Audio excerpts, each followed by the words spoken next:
পাকা মেয়ে, তুমি কি তাহলে আমার বোন রূপা? এই কথা বলছে অলি জয়কে। বিস্তারিত জানতে ভিডিওতে লাইক দিয়ে দেখতে থাকুন। বন্ধুরা, অনুরাগের ছোঁয়ায় আজকের পর্বে আমরা দেখতে পাবো যে অলি বাবাকে বলে যে বাবা সরি, আমি ভুল করেছি রাগের মাথায়। আমার কখনোই তোমাকে এভাবে বলা ঠিক হয়নি। সূর্য বলে ঠিক আছে। অলি বলে বাবা, চারুর সাথে তুমি সবটা মিটিয়ে নাও। আমি চাই চারু আমাদের সাথে সব সময় থাকুক। আর মা তো বলেইছে যে মা আর আমাদের মাঝখানে আসবে না। আমি চাই আমাদের তিনজনের মাঝখানে আর কেউ কখনো না আসুক। কিছুক্ষণের মধ্যেই সূর্যকে ফোন করে দীপা, জানতে চাই অলির খবর, কারণ দীপা অলিকে অনেক বেশি বকাবকি করেছিল। সূর্য বলে অলি ঠিক আছে। তারপরে জিজ্ঞাসা করে যে তুমি কেমন আছো? তখন দীপা বলে যে আমি ভালো আছি ডাক্তারবাবু। বলে আপনি সোনার খেয়াল রাখবেন। এই বলে যখন ফোনটা রাখতে যাবে তখনই মনে পড়ে যায় জয়ের কথা। বলে আপনার ভাই এখানে আছে। দীপা বলে আপনি যখন বাড়িতে ছিলেন আপনার ভাইকে আপনি কত ভালোবাসতেন। তারপর আমরা দেখতে পাবো দীপার কাছে উর্মি চলে আসে এবং দীপাকে বলে যে জয়ের জন্য তুই আর কত ছোট হবি দীপা। এরপর জয়ী ফোন করে বাবাকে বলে যে আমি অলির বাসায় যাব। তখন তার বাবা বলে যে ঠিক আছে, আমি তোমাকে দিয়ে আসবো, তুমি সাবধানে থেকো। যখনই অলির বাড়িতে যায় জয়ী, ঠিক তখনই অলি তো চমকে যায়। অলি জয়ীকে দেখে অনেক বেশি খুশি হয়ে যায় এবং দৌড়ে গিয়ে জয়ীকে জড়িয়ে ধরে। অলি বলে জয়ী তুমি এসেছো, আমি তো ভীষণ খুশি। জয়ী বলে যে আচ্ছা অলি, তুমি কেন এমনটা করেছিলে? আমি তো ভীষণ ভয় পেয়ে গেছিলাম। আর ড্রাইভার কাকা বলল যে তোমার মা তোমাকে নিয়ে গেছিল। এটা শুনে আমার বেশি অনেক ভালো লেগেছিল। জয় বলে বলো তুমি এমনটা আর কখনো করবে না? তো অলি বলে যে না, আমি আর এমনটা কখনোই করব না।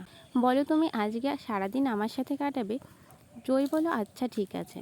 এই বলে যখনই বাবার কথা মনে পড়ে তখন জয় বলতে থাকে যে আমাকে জানতেই হবে অলির বাবাকে, কিন্তু কিভাবে সেটা জানবো, কিভাবে সেটা সম্ভব, কিছুই না বুঝতে পারছি না। এরপর জয়ী বলে যে আচ্ছা অলি, তোমার বাবা কোথায়?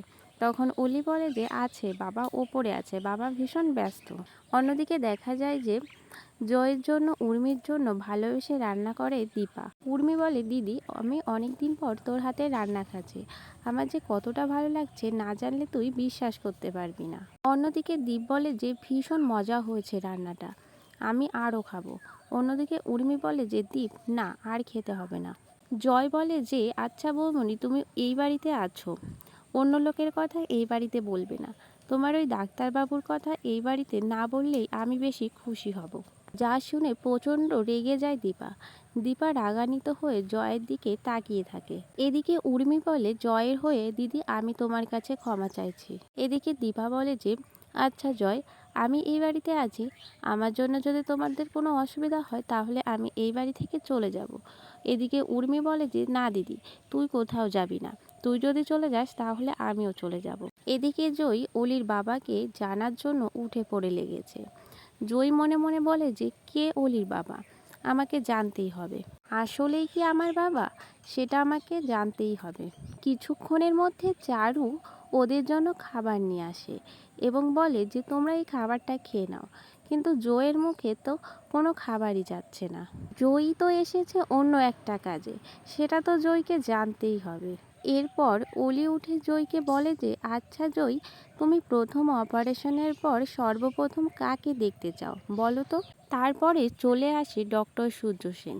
অলি বলে দেখো, আমার বাবা ডক্টর সূর্য সেন চলে এসেছে।